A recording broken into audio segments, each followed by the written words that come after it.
जय गुरुदेव नाम इसका।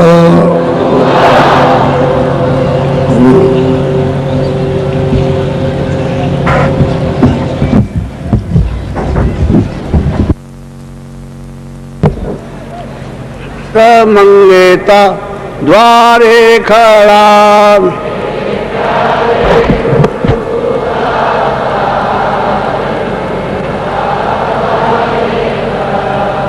मेरे प्यारे गुरु दातार मंगेता द्वारे खड़ा।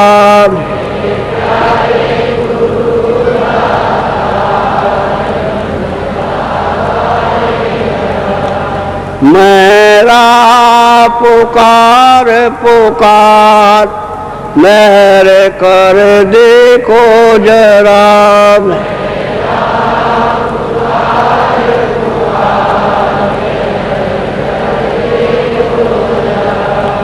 मोहि दीजे भक्ति दान, काल दुख बहुत दिया।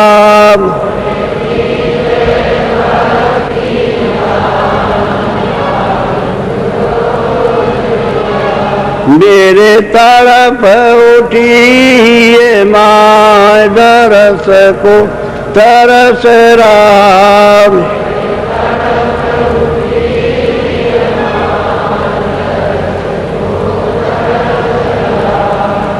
बरसाओ घटाया पार, प्रेम रंग दीजे बाब।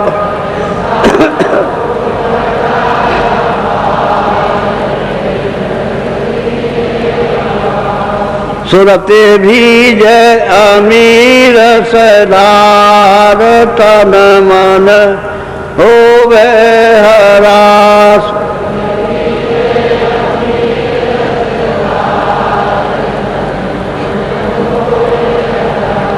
मेरा जीवन सुफल होई जाए, तुम गुण गाऊं सदा।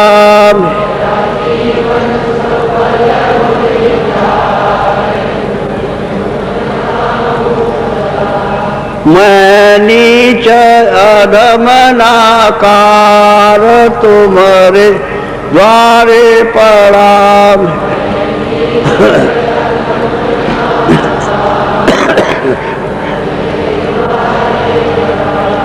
मेरी विनती सुनो धर प्यार, घट उमगाओ दया।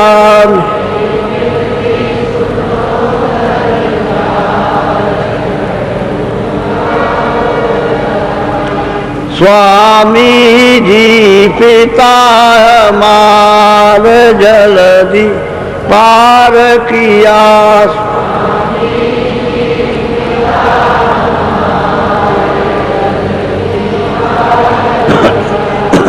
मेरे प्यारे गुरु दातार मंगेता द्वारे खड़ा।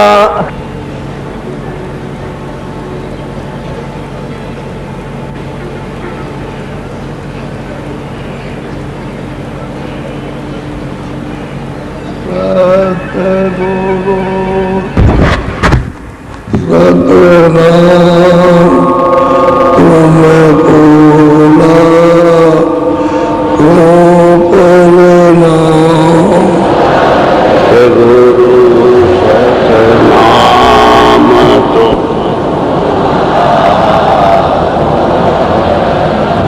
सतगुरु सतनाम तुम बोला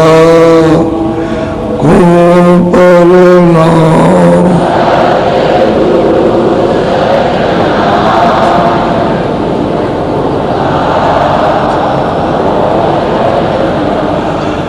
तुम बोला को प्रणाम,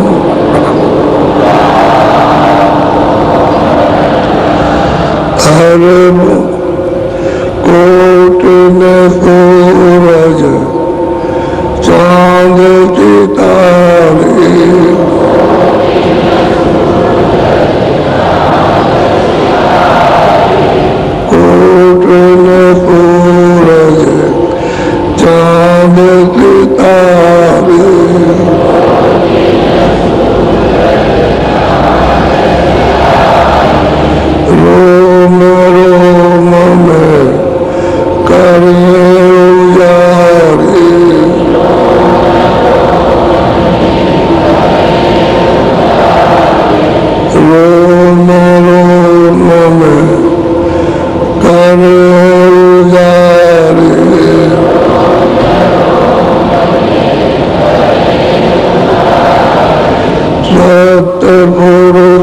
करता तुम कोला ओ परनाम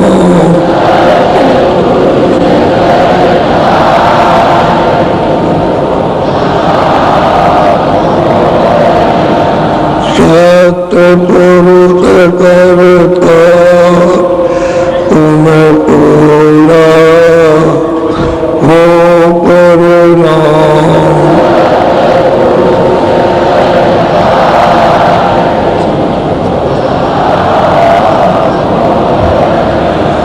अरबों सूरज चांद सितारे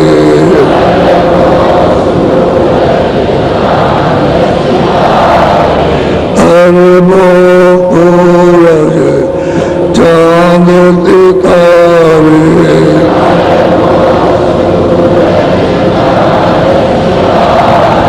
रोम रोम में करे उजारे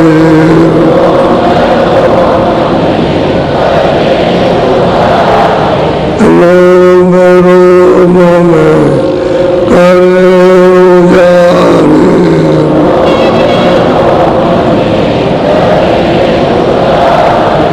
अलग पुरुष करता तुम बोला ओ परनाम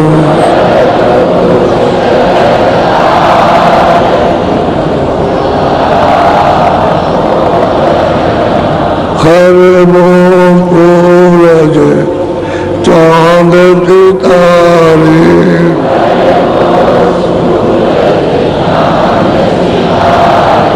खरबों सूरज चांद सितारे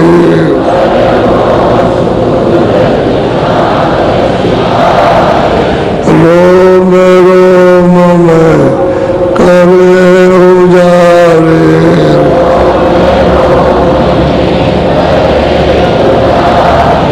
रोम रोम में करे उजारे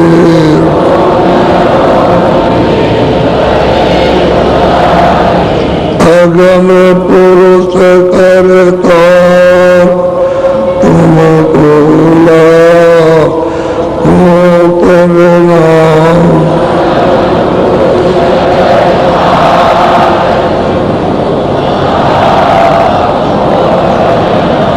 नील नील शशि महान तारे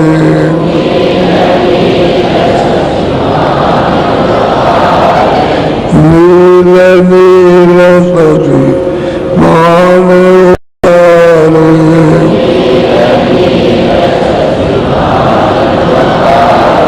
रोम रोम में करे उजारे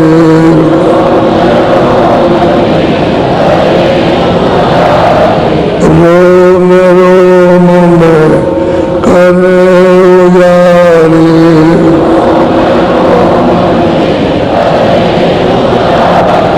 अनामी पुरुष करता तुम कोला ओ परनाम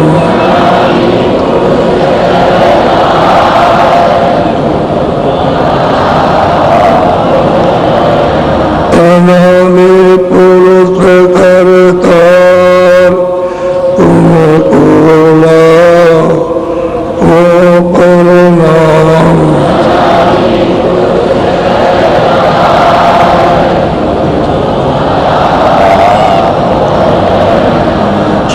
सतगुरु सतनाम तुम कोला ओ परनाम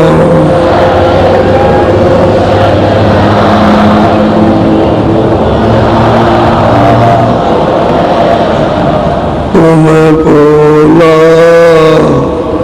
ओ परनाम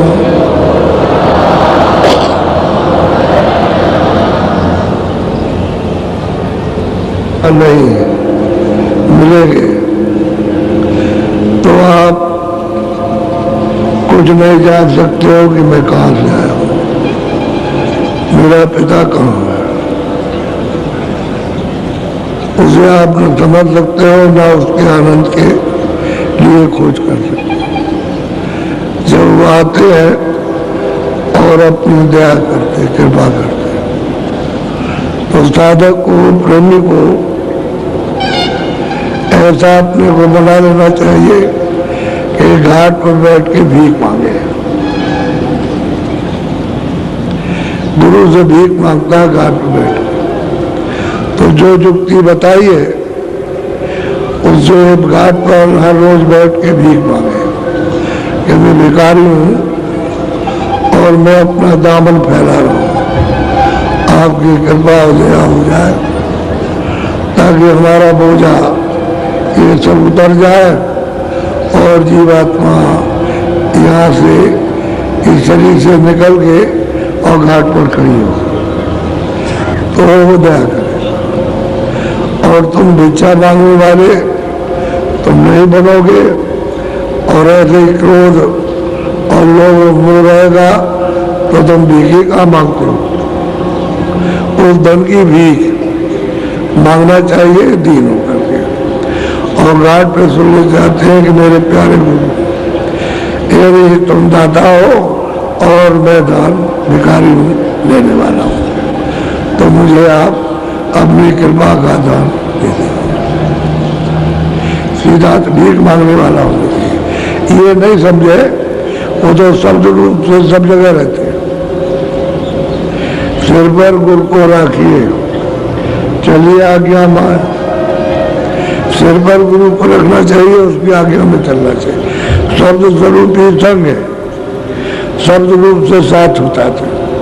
कभी ना होते दूर, कभी दूर होते नहीं होते। और धीरज रखिए चित्त में, देखेगा सच में। धीरज रखना चाहिए और घाट पे भीख मांगनी चाहिए। दोनों आंखों के मध्य में घाट है, सूरत का जहाँ बैठी है, और वही भीख मांगना कि आप दयालु हो, आपके पास सब है, आप ही दया कर सकते हो, कोई नहीं करेगा। क्योंकि इसके पहले मालिक तो कुछ करेगा नहीं। जो सतलोक में यहाँ तो आता नहीं, न कभी आया न कभी आएगा। अब जो वहां से आते हैं उनका संदेशा लेकर के वही जानसीन होते हैं, वही सब कुछ करता धरता। वो अगर नहीं बताएंगे तो आपको पता भी नहीं चलेगा, नहीं ले जाएंगे तो आप जा नहीं सकते हो। सफाई नहीं करेंगे तो वह पाप और पुण्यनाश नहीं हो सकता। जीवात्मा नहीं जगेगी, ना उसकी आँख खुलेगी और ना ऊपर की तरफ चलेगी। तो वही करता धरता यहाँ के सतपुरुष कुछ नहीं करेगा। और जो दाता दान देने लेने वाला जो दान लेना चाहता है उन्हीं को सब समझता है। सतपुरुष को कुछ नहीं, किसी को कुछ नहीं समझता। वही जब ऐसा समझ लेगा कि वही सब कुछ देने वाले, तब वो दात मिलेगी, तब वो दान मिलेगा, तब ये झोली, तब सूरत रूपी झोली भरेगी। ऐसे नहीं तो उनको कुछ समझेंगे नहीं तो क्या मिलेगा। और वो तो आते नहीं है, और अगर आते होते तो हमको पहले ही ले जाते, पहले ही बुला लेते। तो वो तो आते नहीं है, वो जो आते हैं उन्हीं को आपको मानना। जब आप वहाँ पहुँच जाओगे, जब वहाँ पहुँचोगे तो पता चलेगा कि यही तो गए थे वहाँ, हमको लेने के लिए यही थे। वहाँ ये ज्ञान होगा। यहाँ तो छोटी बुद्धि से और छोटे उसे जीवात्मा के ज्ञान से आप नहीं जान सकते, लेकिन वहाँ जानने में आ जाएगा यही थे, यही थे। तो जब साधक पहुँचे तब वो चिल्लाया कर भी यही है सब कुछ करने धरने वाले, ये कुछ नहीं करेंगे, ये ले जाएंगे, जो कुछ करेंगे तो ये करेंगे। तब प्रेमी मतलब ये। फिर उनकी आसना ही बढ़ी, प्रेम बढ़ा उसको। तो काशी में गोस्वामी जी महाराज के पास बहुत विवाद, तर्क, मतलब ये गुस्सा, क्रोध, ये सब, मतलब ये अपशब्दों का प्रयोग, ये सब बड़े बड़े विद्वान गए हर मत के, और अपनी अपनी गर्भ उन्होंने झाड़ और फूक लगाई उनको और मेरा मत किया और मेरा मत किया। तो वो सब ऐसे नहीं, उन्होंने सबके पैर छुए और आदरभाव से उन्होंने बैठाया। और आप करुणा की नदी है, आप दीनदयाल हैं और आप कुछ हम तो डर की भीख मांगते हैं। जब एक तरह से गोस्वामी महाराज ने उनके साथ में उच्च कोट का व्यवहार किया तब वो बिल्कुल ठंडे हुए। तो जो जो लोगों ने प्रश्न किए उसका उत्तर मिला और यानी इन्होंने कहा उन्होंने उत्तर दिया। वहां कोई बनाना बुना जो बात है वो है। तो उन्होंने कहा भाई तुम्हारी किताबों में तो ये लिखा, तो बताओ तुमने अपनी किताबों की साधना की और किताबों के बनाने वाले ने आप जो बनाया उसको आपने देखा? चलेगा उसको तो नहीं देखा। तो जिसने किताब नहीं बनाई उसको देखा तो उसको भी नहीं देखा। तो मेरा मतलब ये फिर तुम्हारी जो प्रलय करता है उसको देखा, चलेगा भी नहीं देखा। तो फिर किताबें क्या मानोगे जब मैंने कुछ देखा ही नहीं? तो मतलब ये उनसे एक एक बात में हार गया। तुमने ये क्रिया की तो अभी तुम जाते नहीं है, तो फिर किताबों के क्या समझोगे? जो जिस मत का आया, मुसलमान हो चाहे हिंदू हो चाहे शैव मत का हो चाहे वो सन्यासी मत का हो, उदासी मत का हो, वैष्णव मत का हो और मतलब ये चाहे ईसा मत का किसी का भी हो, सब आए और उन्होंने सबने गुस्से में प्रश्न किया। तो उन्होंने मतलब शीतलता से जवाब दिया तो हार मान गए। वो तो ये समझते थे जैसे क्रोध में हम बोल रहे हैं उसी तरह से बोलेंगे। तो ऐसे शीतल कि वो ठंडे हो गए और प्रश्न का उत्तर मिल गया और अब विद्वानों ने ये सोचा कि भाई ये एक दिन की समस्या नहीं है, को थोड़ा सा आएंगे जाएंगे तो समझ में आएगा। एक दिन में नई बात समझ में आएगी। तो अपनी बात समझ में नहीं आएगी, उनकी बात तो समझ में आना ही नहीं।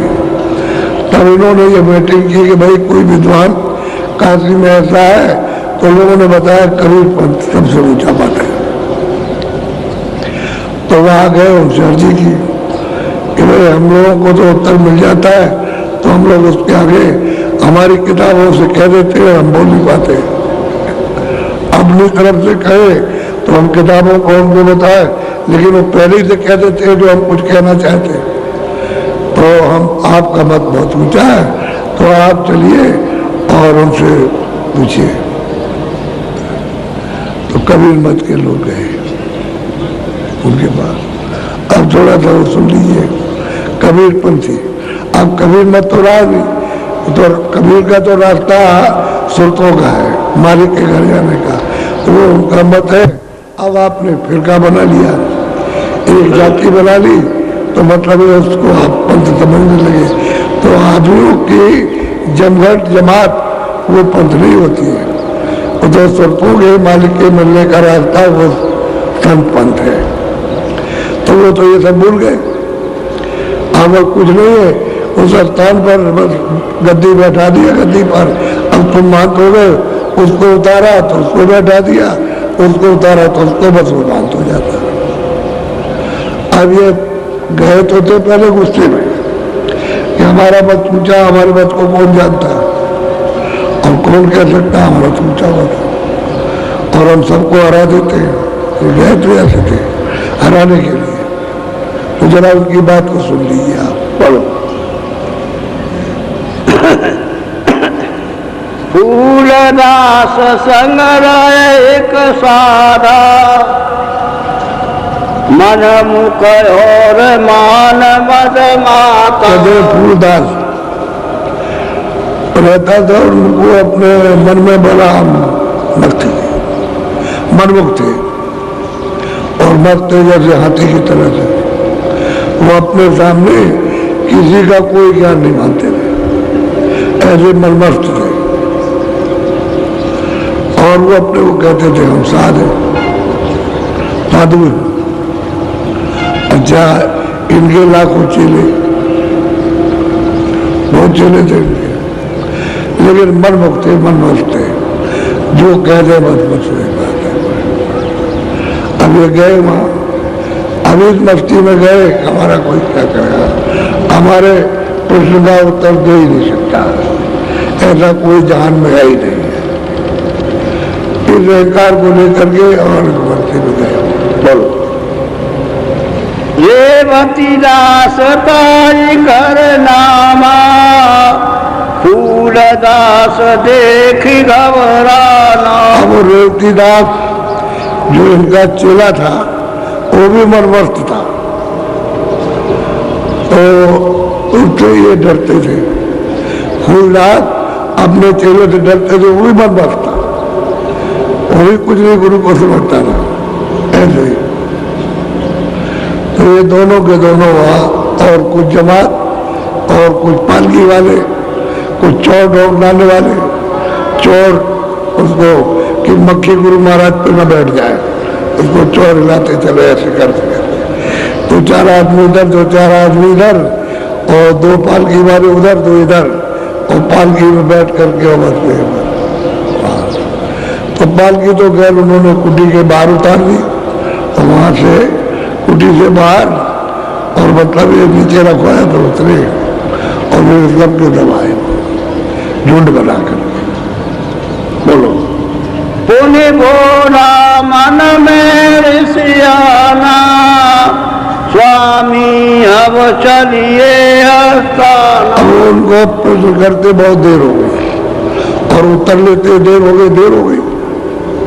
अब उनसे बातचीत होने लगी तो देर हो गई उनको काफी, और उनका फूलदास का मन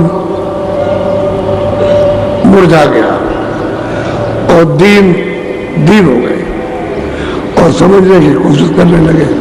वो प्रश्न करे, उसका उत्तर दे दें, और फिर उसके बाद जब उनसे पूछे कि तुम ये तो ये है, और तुमने इसकी साधना की, तो कुछ नहीं, साधना कुछ थी नहीं, खाली पढ़ना था और कुछ नहीं था।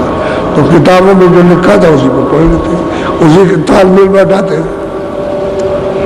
अब वो मतलब ये, जब उनका मन उसमें लगने लगा और मतलब रमने लगा और दीन हो गए, वो उत्तेजित भावना और बोली नहीं रही, तो वो बैठे सुनते रहे। तो रेवतीदास ने कहा कि अरे बहुत देर हो गई, और आप यहाँ क्या करोगे बैठ करके, यहाँ क्या मिलेगा। अब वो बेचारा गुस्सा हुआ उनसे, कई बार बीच में गुस्सा हुआ, और उसने ठेगारे चले गए, चलिए गुरु जी चलिए यहाँ से, यहाँ कुछ नहीं है, ऐसा उसने सामने सबके कहा। और गोस्वामी महाराज वहां बैठे, वो भी उसका प्रश्न और उत्तर दे रहे, प्रश्न उत्तर दे रहे, और सब चीजों में उसकी संतुष्टि उसी वक्त होती गई, और मतलब ये विचारधारा में डूब गया। तो रेवतीदास कहता है, अरे चलिए यहाँ क्या रखा है, गुस्सा हो गया।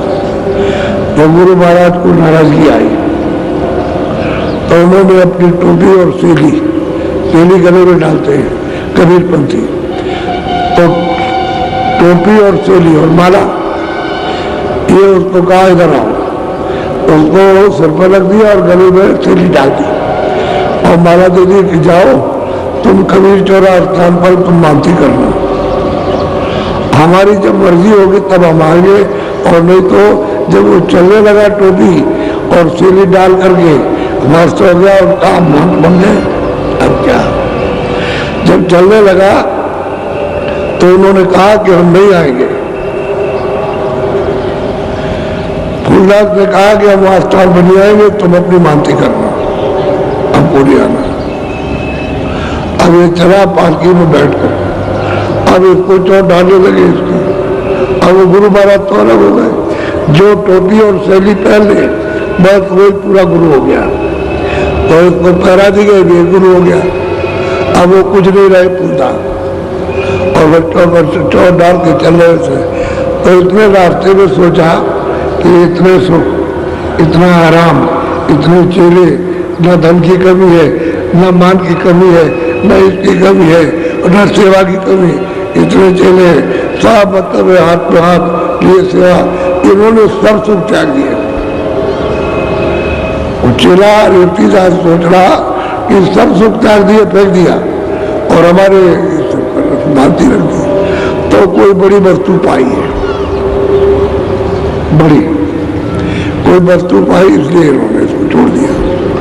अब देखिए इसके विचार ये बदले, रास्ते ही में पालकी बैठते ही ये सोचता जा रहा, तो कभी चौरा अपने स्थान पर नहीं पहुंचा, तो उन्होंने कहा भी उतारो, तो उतार दिया। तो मंगलदास उसका गुरुभाई था, तो कहा कि देखो ये तुम टोपी लो, ये सेली लो और ये माला लो और तुम कभी चौरा स्थान पर मानती करो और मैं तो गुरु के पास जाऊंगा।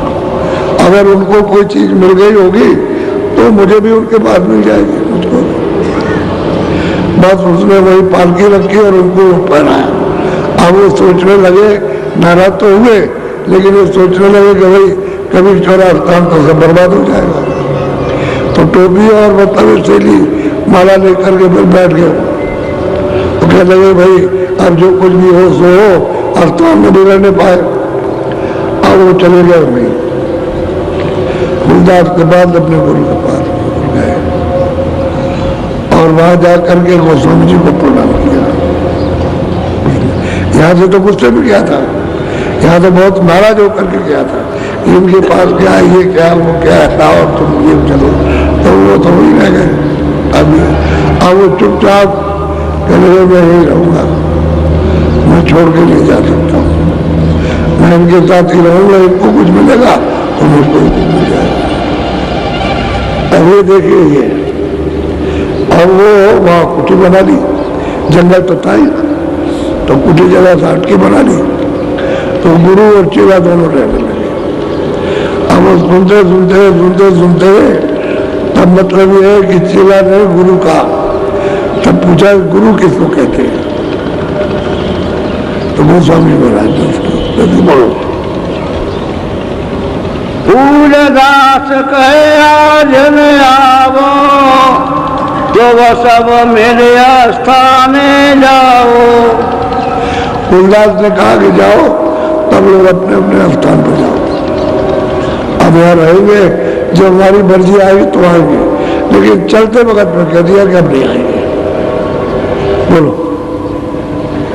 तुम सब मेरे स्थाने जाओ, रात यही चरणन में आओ। अब वो फूलदास कहते हैं कि रातों में नहीं चरणों में बिताएंगे और तुम लोग सब स्थान पर चले जाओ। लेकिन ये सब कुछ कहने के बाद जब वो चलने लगे तो उन्होंने कह दिया हम नहीं आएंगे, अब हम कभी नहीं आएंगे। ये फूलदास ने कहा उन चेलों से, और सेली और जिसको टोपी पहनाई तो साबित कह दिया तुम जाओ भक्ति करो, अब नहीं आएंगे बेटे। हाँ, तीन पुण्य तर्क की न एक बाता, तुम रहिए इनके साथ। अब उन्होंने तो ये कहा कि भाई अब तो हम इन्हीं के साथ रहेंगे, हम कहीं नहीं जाएंगे, फूलदास में हम उनके साथ रहेंगे, चलो हम कहीं नहीं जाएंगे। अब वो तो मतलब ये है कि तो बात बना दिया उनको, अब ये अपना विचार करने लगे, हम तो नहीं रहेंगे। बोलो। हमको समझ बूझ पड़ा असलेखा, तुम्हारी गगमती कछुआ चरज देखा। कहते कि भाई हमको कुछ ऐसा समझ पड़ा कि यहाँ कोई अगम चीज है, ये हमारे विचारों में है और वो इनके पास है, इन्हीं से मिलेगा और कहीं नहीं मिलेगा। ऐसा फूलदास की समझ में जब उन्होंने सेली टोपी दे दी तो ये विचार उनके उठने लगे, ये चरणों में रहेंगे। हमको कुछ अगम बात सूझ पड़ी, ये ऐसी कोई चीज है, क्योंकि वो तो बात ये मनमस्त थे। अब प्रश्न करने पर सब उनका उत्तर मिल गया, फिर उनके पास कोई प्रश्न नहीं रह गया। तब ये बात उनकी समझ में आई, तब उनको ये विवेक आने लगा बुद्धि का। बोलो। गुस्सा खाई बोले अस बोली, ले उतार दीनी सोई से। वो गुस्सा खा करके चेले को सिर पड़ा, उसको टोपी से पहना दी, उसको तब जाएगा। अब गुस्सा लगी उनको, अभी तक गुस्सा नहीं आई थी, लेकिन अब गुस्सा लगी उसको जब उसने बार बार कहा। बोलो।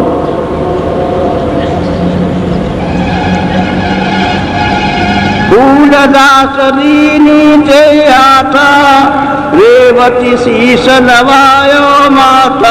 कहते हैं भाई उसको तो ऐसे ही टोपी पहना दी और उसने कहा नहीं जाओ, चले जाओ, अपना मानती करो जाकर। बोलो। गल बिच डारी महंती दीना, और तुम खूब मानती करो जाकर, उनके सुपुर्द कर दिया। बोलो। तुम तो करो महंती जाई, अब हम नहीं आस्थाने। साफ साफ कह दिया उन्होंने, तुमको कोई डरने की जरूरत नहीं, मैं तुमको कोई उतारेगा, तुम जाओ अपना मानती करो और मतलब हमको मत नहीं आना, हम नहीं आएंगे, कभी नहीं आएंगे, ऐसा उन्होंने कहा। अब देखिए काशी में लोगों ने तैयार किया इनको, ये उनको हरा देंगे, और अभी मतलब ये 25 और 28 के बीच की उम्र है, हरा देंगे, हार जाएंगे, भाग जाएंगे काशी से, ऐसा उनका विचार था। अब वही देख लीजिए आप, अब वो क्या उनको मान बनाया और कहा गया मैं नहीं चलूंगा, रहेंगे। अब उनको विवेक हुआ, मुझे विवेक जब उन्होंने कुछ कहा तो ये संसार का उनको बोध हुआ कि तो कुछ नहीं, ये तो सब धोखा, और हम धोखे में फंसे और धोखा है, क्योंकि वो तो अंदर से मालूम हुआ कि हमको तो कुछ मिला नहीं, कुछ भी नहीं मिला, धोखा ही धोखा है। इसलिए उन्होंने ये सब बार उस चेले पर जो क्रोधी था, जिससे डरते थे, उसी को सौंप दिया। जाओ बोलो। चेला चला बैठ सुख पाला, फूलदास भया और हवाला। अब फूलदास तो गोस्वामी जी के हवाले हो गया, अब चेला बड़ा चला गया, बहुत ठीक है, अब ठीक, बड़ा उसको हर्ष हुआ कि हमको गद्दी मिल गई और अब और फूलदास गोस्वामी जी महाराज हवाले हो गया, तो मैं तो आपका चेला, मैं तो आपका शिष्य, मैं आपको छोड़ के नहीं जा सकता, अब उनको दे दिया। बोलो।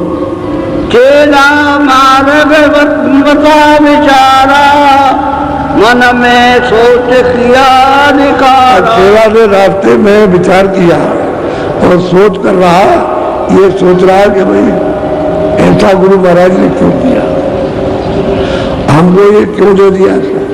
अब मन में ये सोचता है और सोचते ये बात उसकी समझ में आई। बोलो। छानी महंती हमको दीना, तासे अधिक बात कटती। अब वो व्यक्तिदास कहता है गुरु ने ये सब छोड़ करके और बाकी हमको दिए, तो इससे कोई बड़ी वस्तु उनको मिली, इसलिए उन्होंने छोटी सी छोड़ दी। अब वो चेले में ये विचार उठे कि बड़ी वस्तु उनको मिल गई तो छोटी ने छोड़ दी और हमारे से डाल दी। अब ये विचार उठे, बोलो। सब सुख भोग मन नहीं लाए, ये तो अधिक बात कटुपाए। जितने भी सुख थे उनके मन में कोई नहीं भाया, क्योंकि वहां तो सब सुख थे, तब आराम था हर तरह का, किसी चीज की कोई कमी तो थी नहीं, तो जैसे जितने भी सुख थे उनके, वो सब के सब उनके मन नहीं पाए। और बस मतलब ये है कि कोई बड़ी वस्तु पा गए, इसलिए सब इसको छोटा समझा, ये नहीं मतलब ये कृतज्ञ है, इसमें कुछ नहीं, तब वो वहां हमको गले डाल दिया, ये तो तुच्छ चीज है। ये विचार युक्तिदास के पालकी में बैठे बैठे उमड़ रहे हैं। बोलो। ये सब बात तुच्छ सम होई, तद हमारे सिर डारी सो। कहते ये सब चीज तुच्छ है, इसलिए उन्होंने मेरे गले डाल दिया कि चाहो तुम मानती करो जा करके, अगर कुछ इसमें होता तो ये क्यों छोड़ देते हैं स्थान, इतनी बड़ी भांति को छोड़ते, साफ सुख लोगों को मिल रहे थे, कुछ नहीं भाया, उन्होंने बिल्कुल एकदम से घड़ा की तरह से छोड़ दिया और मेरे गले डाल दिया। बोलो, ये विचार मन माई समाना, मत भई शुद्ध उठाया। अब ये रेवतीदास के मन में और बुद्धि में ही आया, तब उसको विवेक उठा, तो उसने पालकी को रोक दिया। जब ये विवेक हुआ ये सब चीज तुच्छ है और उन्होंने हमारे सामने छोड़ दी और हमारे गले बांध दिया और सब सुख उन्होंने छोड़ दिए, तो कोई बात कुछ चीज है और हमारे गले बांध दिया उसने, तब छोड़ा है। अगर वो जान लेते कि इसमें सुख है, आराम है, सब करेगा, सब हो गए, तो फिर हमारे गले क्यों डालते, फिर तो वो रहते, हमारे गले बांध दिया। ये विवेक उसको हुआ, वापिस जाने में। क्रोध का और दर्शन का देखिए ये फर्क है कि सुना तो उनको रहे थे, चेला नाराज हो रहा था, लेकिन वो सब चीज उसमें प्रेरित हो गई और इतनी देर में वहां से वहां पहुंचने में इतनी देर में उसको ज्ञान हुआ। जब बोध हुआ, शुद्ध बुद्ध बोध हुआ उसको, तब उसमें पालकी को रोक दिया। बोलो, फिर पीछे मार्ग से आए, सुख पाले बख्शी सकल।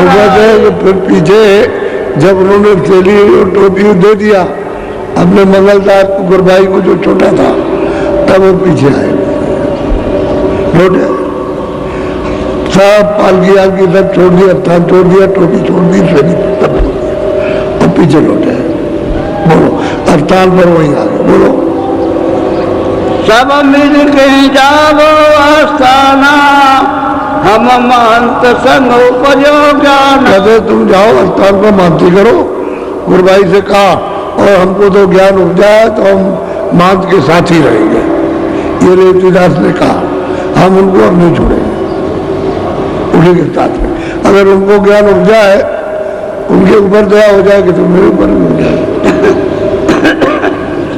उनको कुछ मिलेगा तो मैं भी, मुझे भी मिलेगा कुछ, लेकिन वही रहेंगे। बोलो, मंगल दास रहे गुरु भाई, ते टोपी से दीते पैराई। बस उनको पैरा करके भेज दिया, आप लौट आए। वो भी वही का था बेचारा, तो उसको दे दिया कि जाओ तुम करो, हम उन्हीं के साथ रहेंगे जाके। बोलो, आए पुण्य महंत के पासा, जा तुलसी की कुटी निवास। जहाँ गोस्वामी महाराज का वो निवास स्थान था, तो वहाँ आए हो, जहाँ फूलदास जहाँ टिके हुए थे वहाँ पहुँच गए।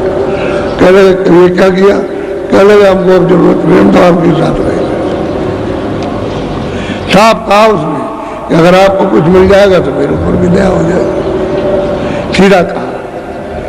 उसने उनसे कहा गुरुजी से कि अगर आपको कुछ उनसे मिलेगा तो वो आपको दया करके दे देंगे तो आपको भी दे देंगे, हम नहीं साथ छोड़ेंगे। अब देखिए विवेक हो गया दोनों में, गुरु और चेला में। बोलो, चौरदार सुख पारी गैया, चौरा पर उन खबर जनैया। वहाँ खबर हो गई कि भाई तो उतर गए, उतर के चले गए, वहाँ सब खबर हो गई उनको, तो वो कोई चेला उनके पास गया भी नहीं। इतने चेले थे जो सेवा करते थे, कोई नहीं गया। अब जो बैठ गया वहाँ खबर हो गई चारों तरफ कि दूसरा उस स्थान पर बैठ गया, टोपी सैली होकर वो बात हो गया। ये रवाज था उसे। बोलो, मंगल चेला सुन पछताना, चौरा सुन भयाया। अब वो पछताया तो जरूर, उसने सोचा कि भाई वो चले गए और मुझे भी चला जाना चाहिए था, लेकिन अब वो किसको टोपी और सैली पहराए, वहाँ कोई योग नहीं था उस समय पर, तो पीछे से बहुत पछताया कि भाई अब क्या किया जाए, अगर हम भी जाते हैं ये स्थान बिल्कुल बर्बाद हो जाएगा, हम क्या करें। यानी विवेक तो उसमें भी आए कि अगर चले जाए तो यहाँ कोई इस लायक नहीं कि इसको संभाल लेगा, तो फिर क्या करें। फिर वो इधर, फिर उधर, इधर उधर यही सोचता रहा क्या करे क्या न करे। तो बोलो, पुण्य विचार की ना मन माही, यह स्थान मानती जाई। कहते अगर मैं भी चला गया तो यहाँ कोई नहीं रहेगा, स्थान बर्बाद हो जाएगा। ये विचार किया, मैं ये विचार करके वहीं रुक गया। बोलो, ये दोनों मिल की न विचारा, हम चारे तो अब उसने सोचा कि अगर हम भी छोड़ देते तो छोड़ गए, उन्होंने तो छोड़ दिया, हम भी छोड़ते हैं तो विचार किया स्थान बर्बाद हो जाएगा। मेरे यहाँ मतलब ये है कि संस्था और मतलब ये है कि मत कुछ नहीं रहेगा। इस विचार करके फिर लोग बोलो,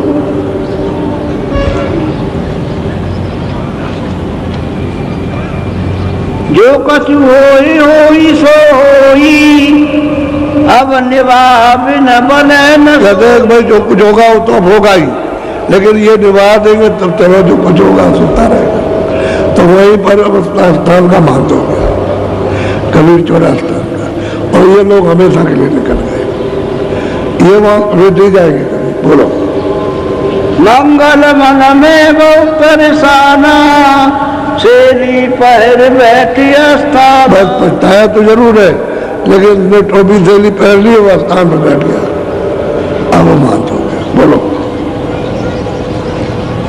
रेवती दास कुटी पर आवा, ले पकड़े तुलसी के पावा। बस कहते रेवतीदास वो कुटी पे गया, वो समझ महाराज निकले हुए तो उनको चरणों को स्पर्श किया कि महाराज मैं तो आप ही के पास रहूंगा,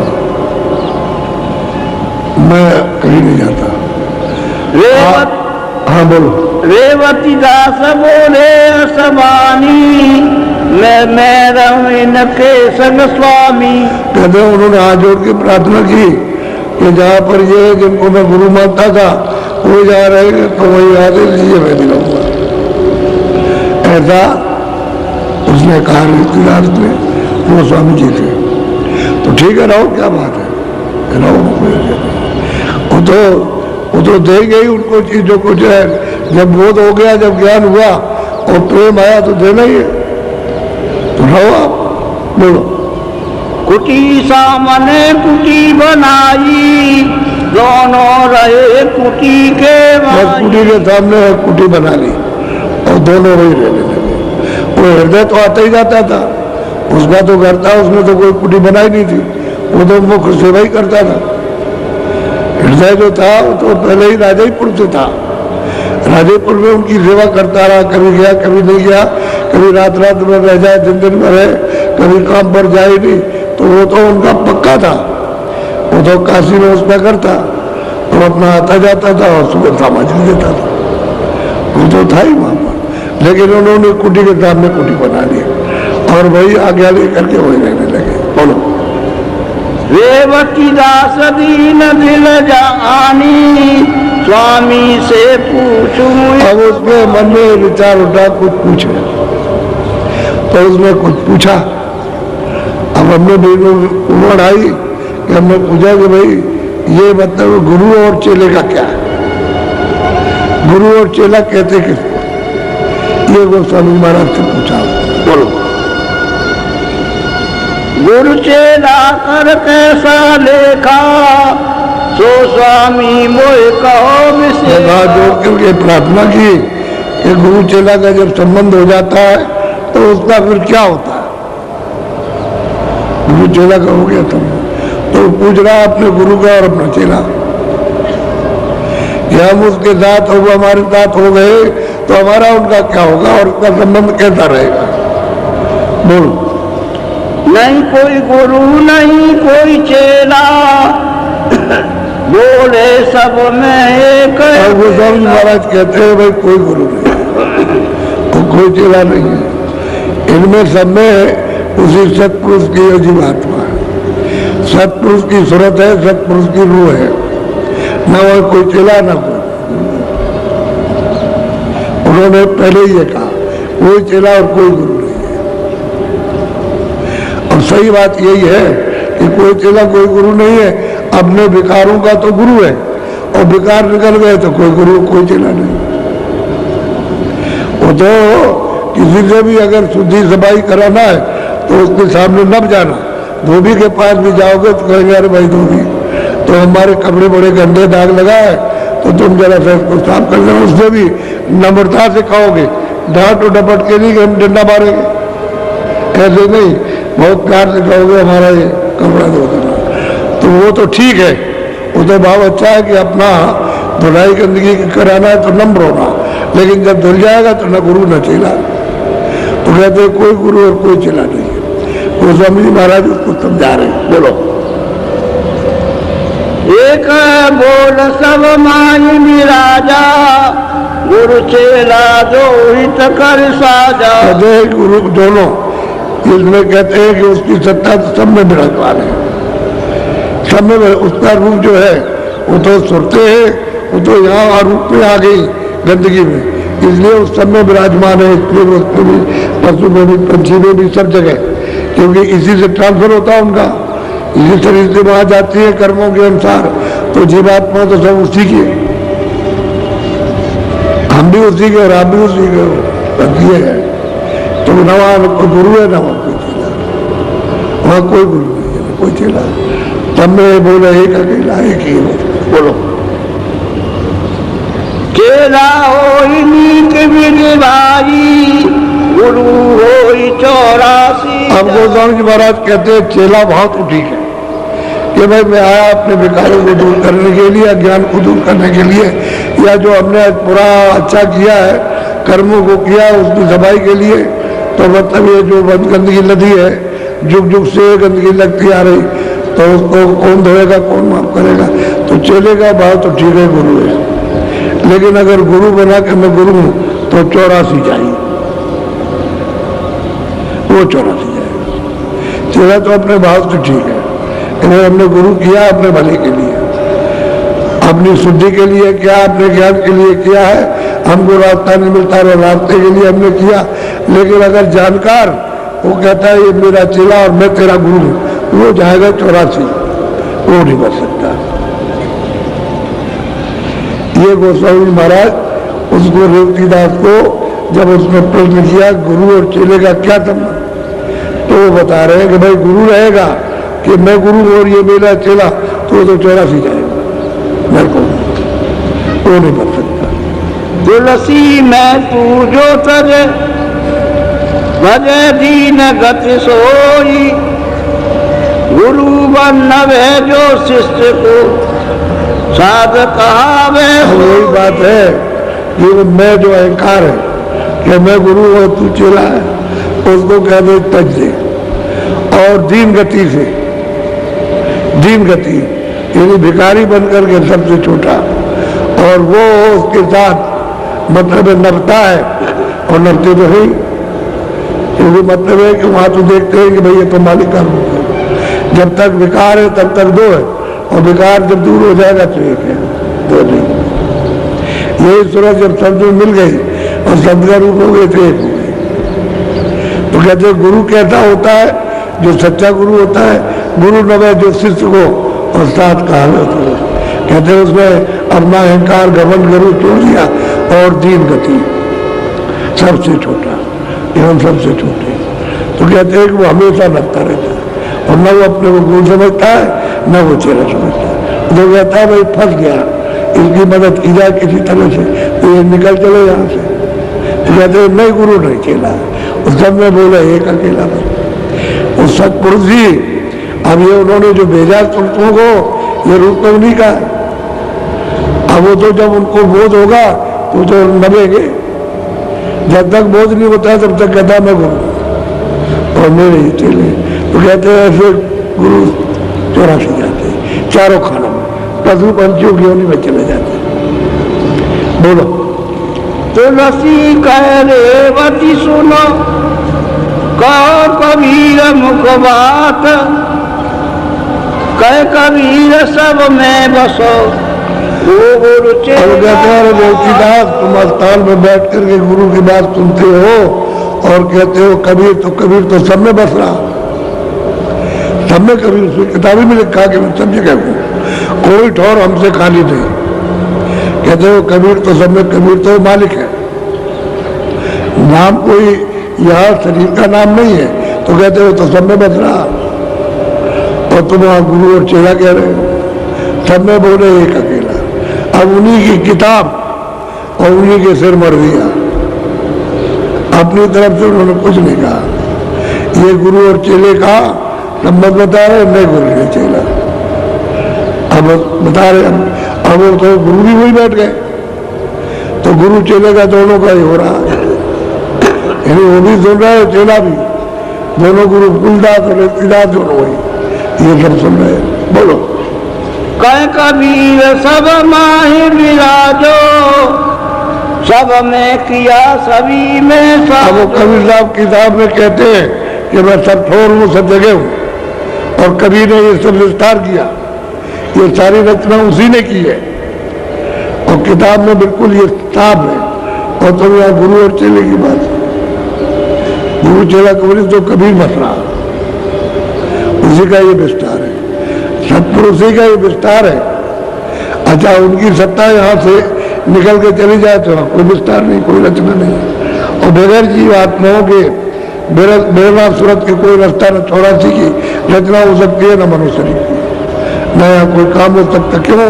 यहाँ तो खोल जड़ है, यानी तत्व है यहाँ, तो तत्वों से क्या होने वाला, उसमें तो कोई निरस है। जब इसमें तत्वों में चेतन आएगा तो रचना बैठेगी।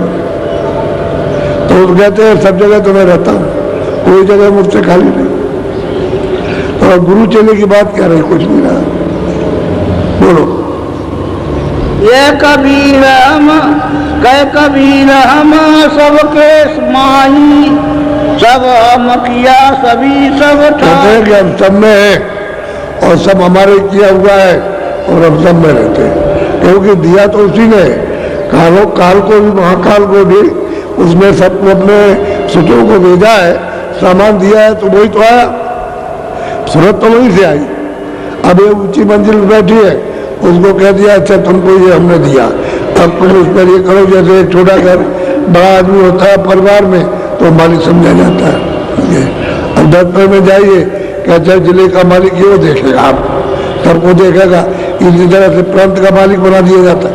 ऐसे ही उनको मालिक बना दिया अपने अपने देश का। अच्छा ठीक है, लेकिन सोचते तो सब वहीं से आई, ये भी वहीं से आई, वो भी वहीं से ऊंची मंजिल पे बैठी है, वो अपना कारोबार कर रही, काम कर रही है, और हमको नीचे कर दिया तो हम नीचे आकर के मतलब उसका अधीन है। और जो उसने कानून बनाया और उसकी हमने खिलाफत की, उसकी सजा दे रही, बस इतनी बात है।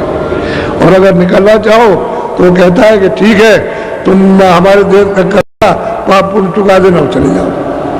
वो इसमें नहीं रोक सकता, वो जब रोकेगा तो पाप पुण्य रोकेगा। अगर आप ना करो पाप पुण्य तो बिल्कुल नहीं रोक सकता, कुछ नहीं, कोई अड़चन नहीं, कोई बाधा नहीं। सब चीज से उदास हो जाओ और कोई आपके पास पाप पुण्य का जो रहे, वो तो प्रारब्ध जो आपके साथ है, शरीर के साथ मिले तो आप निकल जाओ। तो कहते हैं भाई वो तो वहां से तो वो भी आए, वो भी तो उतनी सूरत थी, जब चलिए वहां से तो ये सोचते चलिए सब बराबर थे। अब हमको नीचे खोलने ला दिया तो हम छोटे हो गए, वो खोलों से ऊपर हो गए तो बड़े, बस इतनी बात है। वो करता धरता हो गए और हम भोगता हो गए, बात तो इतनी है। लेकिन ये आए तो सब वही से, ये सब मसाला जितना भी है वो सब वही से आया, वही सतलोक से सतपुरुष से सब वहां से दिया। वही कबीर कहते हैं वो तो सब जगह, मैं तो सब जगह हूँ और मेरा विस्तार सब जगह। तो वह गुरु और चेले का क्या था? हाँ ये है जो अपने को कमजोर समझता है, बुद्धिहीन समझता है, उसको ये भाव रखना चाहिए कि मैं उनसे कुछ यहाँ ले लूँ। अरे बच्चा है स्कूल में पढ़ने जाता तो वो कहता है गुरु जी आप अध्यापक, आप हमारे मास्टर, तो उनका आदर सत्कार करता, ये तो भाव ठीक है। लेकिन अब वो ये कहते कि नहीं नहीं मतलब ये है कि ये कुछ नहीं है, तो ये तो मास्टर की गलती है। वो तो आपसे ज्ञान लेने के लिए आदर और वही ज्ञान पा जाएगा तो आपके बराबर। अब वही चीज मिल जाए तो सब बराबर हो जाए, बस इतना ही अंतर है और कुछ। आए सब वही से, ईश्वर भी आया वहीं से, खुदा भी आया, ब्रह्म भी आया, पारब्रह्म भी आया, सब वहीं से आए और हम सब आए और सब के सब एक रूप में थे, वहाँ अलग नहीं थे और एक ही प्रकार था, एक ही ज्ञान था। तो बस इतना ही है कि इनको ऊंचे में डाल दिया, हमको नीचे ला दिया। हम पर्दों में भोग रहे, इसलिए हम मतलब ये बिल्कुल एकदम अनजान, बिल्कुल अंधेरा और अंधकार और बरहीन हो गए और ऊंची जगह बैठे, उनको मैंने बस इतना। लेकिन जब सूरत ये पहुंच जाए वहां उसके ऊपर तो उनसे भी ताकतवर हो जाती है, फिर कुछ नहीं कर सकते। बोलो। जो महंत चेला करे भाई, सब में रहा कबीर समाई। जब वो कबीर सब जगह सब में समाया हुआ तो चेला में भी और मात में भी है, सब में कबीर समाया हुआ और तुम वहां मात और चेले बनते हो। अरे चेला भाव ठीक है, तुम उनसे गुण ले रहे हो, वो तो ठीक है, लेकिन गुरु जो जानकार है उसको तो नहीं बनना चाहिए मेरा चेला में गुरु, ये दोनों होना चाहिए। आप अपना भाव रखिए, वो नहीं रख सकते, वो ये व्यवहार नहीं कर सकते, वो तो देखेंगे हमारे के तभी तो उठाते हैं। और अगर ये नहीं समझेंगे, छोटे नहीं होंगे तो छोटी चीज बड़ी बनती है, और छोटी पड़ी हुई है उसी को तभी उठा लेगा। आप बेटी पड़ी है तो अब आती है उसको उठा लेती है। ऐसे महापुरुष मतलब ये उसको नीचे बन करके तब उठाते हैं, अगर नीचे ना बने तो वो अपनी सफाई करा ही नहीं सकता, भाग जाएगा, भाग जाएगा। बोलो। ये विधि विधि कबीर पुकारा, काको चेला करे लवार। वो कहते हैं अगर कोई चेला कहता है तो वो लवार है और गुरु कुछ कहता है तो वो लवार है। इस प्रकार से कबीर ने ये आपको बताया। और कबीर तो कहते हैं मैं भी तो गुरु नहीं हूं, वो भी तो कहते हैं कि मैं भी गुरु नहीं। अरे गुरु तो वो है, तो वहां चलो। अब ये तो सहायक है, सब यानी सहायता करते हैं एक दूसरे की, तो वो सहायता ले लीजिए आप, बस इतना ही है। सहयोग देना है, सहायता उसकी धुलाई करना, सफाई करना है और उसको मतलब ये मदद देना उसको, ये तो काम उनका है, मददगीरों का। लेकिन गुरु नहीं बन सकते, तो वो एक ही है, वो सब में विराजमान है। अब ये सब गुरु सुन रहे और चेला भी सुन रहा है, और ना उनके पास कोई जवाब है ना उनके पास कोई जवाब। किताब के पढ़ने से और रटने से तो कुछ बनने वाला नहीं है, इसीलिए तो सब मतों में किताबें रटनी बस हो। वो जो मंजिल थी जिसके लिए चढ़ने को कहा था वो तो कोई चढ़ा नहीं, न चेला चढ़ा न गुरु चढ़े, बस वो एक किताब याद कर ली। तो किताब याद करने से क्या होगा, उससे तो कुछ बनेगा नहीं। किताबें तो घाट पे लाएंगी नहीं, और यहाँ घाट है। जब किताबें नहीं थी तब महापुरुषों ने बताया, तब उन्होंने बताया किताब के बाद में, तब उन्होंने कहा। तो किसी के पास किताब नहीं होती तो पहले से कहते, लेकिन यह है कि तुमको ये बात समझ में नहीं आती है तो जब प्रमाण मिलता है फिर उससे हमको सहयोग मिल जाता है। प्रमाण इतनी मदद करता है, सहयोग मिलता है कि नहीं नहीं भाई और लोगों ने भी सुना और उन्होंने भी कहा, इस तरह से उन्होंने भी कहा, नहीं ऐसे समझ में नहीं आता। बोलो। घट घट माहि कबीर समाना, काको चेला करे वाला। अरे भाई किसको चेला कहते हो, घट घट में कबीर समाया हुआ, तो चेला किसका, मालिक को चेला बना नहीं सकते। इसलिए चेला भाव, छोटा भाव, दीन भाव रखना, बड़ी चीज मिलेगी तो वो तो आपके लिए ठीक है, लेकिन गुरु जो जानकार है वो ये नहीं कर सकता। इससे ये पता चलता है वो जानकार नहीं है। तो गुरु अपना भाव रखते हैं और चेला बनाते हैं तो जले जाएंगे। अब गुरु से अंदरगत कर लेगा, यानी अंधा वो भी वो बहरा, और न वो उसकी सुनता है न वो उसकी समझता है, तो दोनों नरक में जाते हैं, गो नरक। तो गोस्वामी महाराज कहते हैं गो नरक पढ़ाई, गो नरक में जाते हैं, क्योंकि वो भी अंधा। अब गैर कौन बताए, रास्ता मालिक के पास पहुंचने का कौन बताएगा, क्योंकि उनको तो किसी को मालूम नहीं है। इसलिए आप अपना भाव ठीक है, लेकिन वो आपसे ज्यादा अपना भाव रखता। आप तो बेसमझ से रखते हो और वो समझ कर रखता, ज्ञान से रखता, अपना भाव छोटापन। बोलो। कहा कबीर मोल सब में बूझा, चेला करे आंख नहीं सूझा। भाई क्या करेगा, चेला को तो कुछ दिखाई देता नहीं है, और गुरु अगर है तो उसको जो दिखाई देता है गुरु है तो वो ऐसा कह नहीं सकता। जिसको दिखाई देगा और जो उसको पाएगा वैसा कभी नहीं कहेगा। चेला को तो दिखाई देता नहीं, तो चेला अपना ठीक होने के लिए, रास्ता चलने के लिए जो रास्ते में रोड़े उनको साफ करने के लिए तो मुझे चाहिए यहाँ, इसलिए गुरु भाव बनाता है कि आप बड़े में छोटा हो, बस इतनी बात है। वो तो कहते हैं कोई गुरु को चेला नहीं। बोलो। कह कबीर सब ठाम ठिकाना, सोई कबीर का को काना। बोलो आगे बोलो। तुम्हारी मत को नरे ठियाई, का कबीर ठामे ठाई। तुम्हारी मति में तो कुछ बैठता नहीं है। कबीर ने तो बहुत कुछ कहा, लेकिन तुमको वो बताने वाला नहीं मिला, तो कबीर साहब तो पहले चले गए, तुम 200 वर्ष बाद आए, तो तुम क्या समझोगे कबीर की बात है, कबीर के रास्ते को? तो तुमने जमात बना ली है, मत बना लिया, हम कबीर पंथी, हम ये पंथी, हम नानक पंथी है, हम ये पंथी, हम उसकी पंथी, हम दादू पंथी, तो हम वैष्णो पंथी, बस बना लिया। अब ये नाता झूठा जुड़ गया, अब उस तरह का चलन हो गया। तो हमको गुरु करना, तो वही अंधा गुरु बहरा, अगर आप करेंगे तो जाएंगे कहाँ?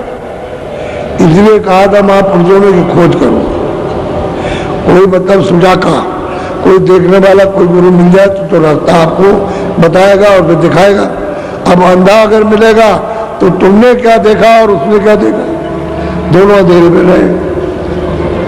अब एक दूसरे को पकड़ेंगे तो कुएं में कोई गड्ढे में गिरेगा जा करके, तो 4 खानों का नरकों का गड्ढा ही है, और वहां कौन सा सफा मैदान है और साफ है, वहां तो कोई अमृत है नहीं है।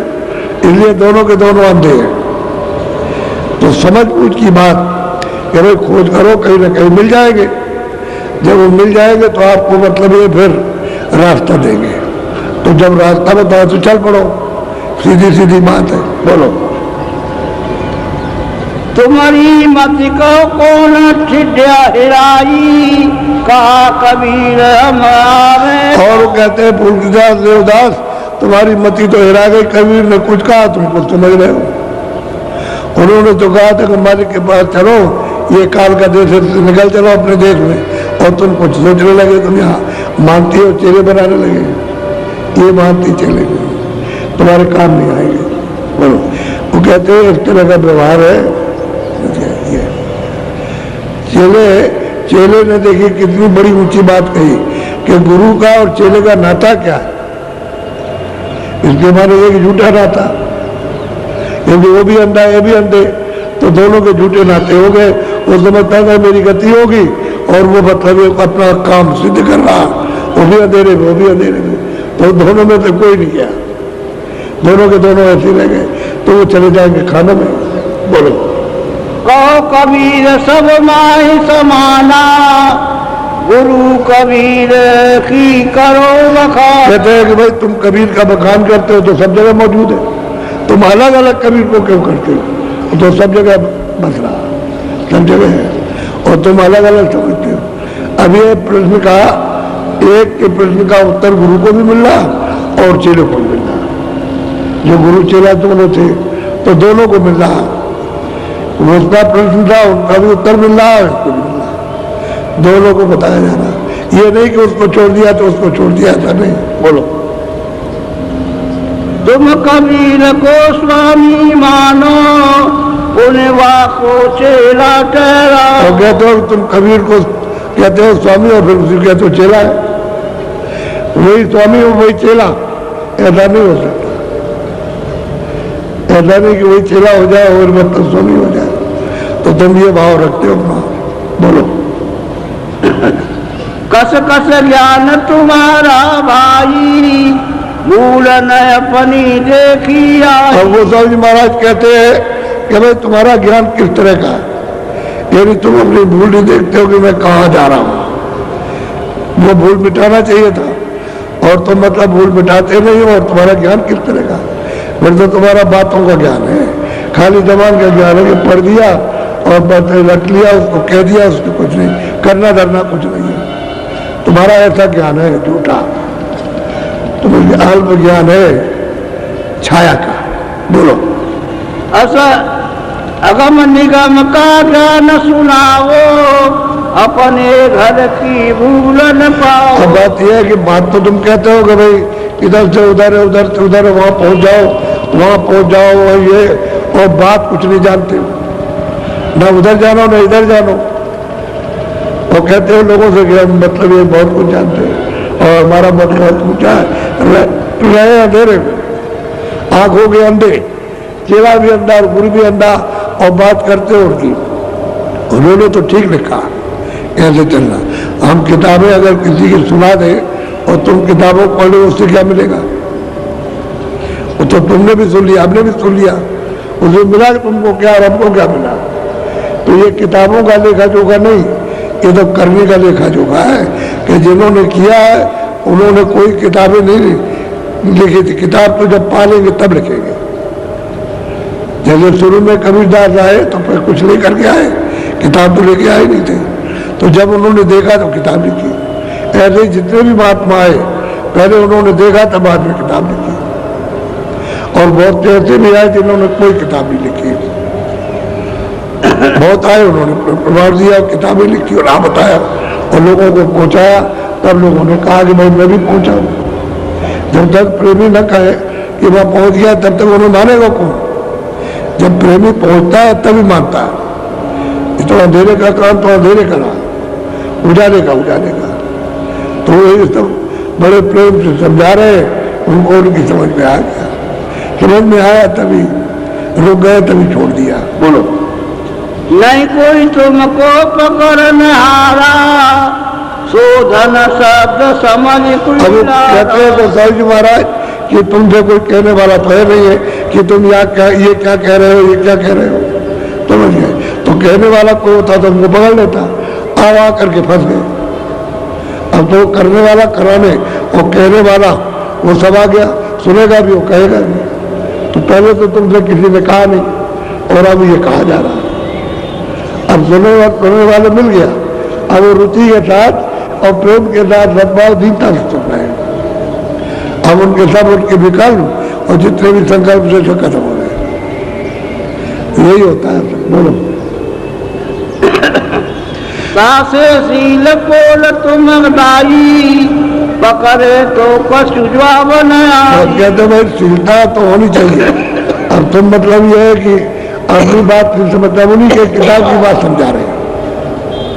अभी बात तो अपनी तो बात में बताएंगे, किताब की बात उन्होंने समझाई कि उन्होंने ये कहा और ये देखा, और तुमने कुछ नहीं देखा और कुछ नहीं कहा। अंदाजे जैसे अपने लोग कहते हैं स्वर्गवास हो गया, स्वर्गवास हो गया, उसको वैकुंठ मिल गया, उसको मुक्ति मिल गई।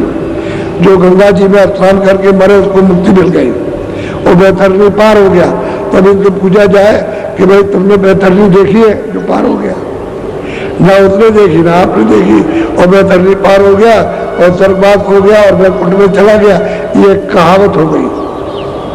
और वैकुंठ में गया, सब वैकुंठ में चले गए, तो फिर कोई नहीं बचेगा। तो ये 84 में फिर कौन जाएगा नरकों में? क्योंकि वो तो ही होनी फिर खाली होगी, खाली होकर के दूसरी जगह जाएगी, फिर भोग भोग करके फिर लौट करके कभी करोड़ों वर्षों के बाद तब लौट के इसमें आएंगे, तो जगह तो खाली हो जाएगा, तो सबको बर्बाद हो गया, तो फिर 84 रहेगी नहीं। इसलिए इनको भी पता नहीं, उनको भी कुछ मालूम नहीं। बहुत ही प्रेम से उनको समझा रहे और उतना ही समझा रहे जिससे समझ में आए। बोलो। और अनेक बात नासी, कौन कौन कहूँ तुम्हारी बात। गोस्वामी जी महाराज कहते हैं वही बात तो तुमको बहुत तरह की समझाने की है, लेकिन अभी इतनी बातों की क्या जरूरत है? सीधी सीधी बात तुम अपनी उसको समझो कि मत दे, न चेले को मिला कुछ, न गुरु को मिला, तो किस बात का चेला? जब तुमने कुछ दिए ही नहीं चेले को, तो वो क्या मतलब ये मानेगा कि मैं चेला हूं, और गुरु क्या बनोगे? तो दोनों के दोनों अंधे हो। अब उसने सोचा कि बड़ी चीज मिल गई, ये सब छोड़ दिए, और वो दौड़ करके फिर आ गया कि अभी के पास रहेंगे। उसने ये कहा कि वो उनको कुछ मिलेगा तो मुझे मिल जाएगा, मैं रहूंगा इन्हीं के पास। और सही बात है कि दोनों को मिल जाएगा, दोनों को मिलेगा। और दोनों 28 वर्ष के पहले पहुंचेंगे। गोस्वामी जी की उम्र 28 साल की, और उसके ये पहले पहुंच जाएंगे घर, वो पहले अपनी उम्र के अंदर ही पहुंचा देंगे। ये इस तरह काम होता है। बोलो।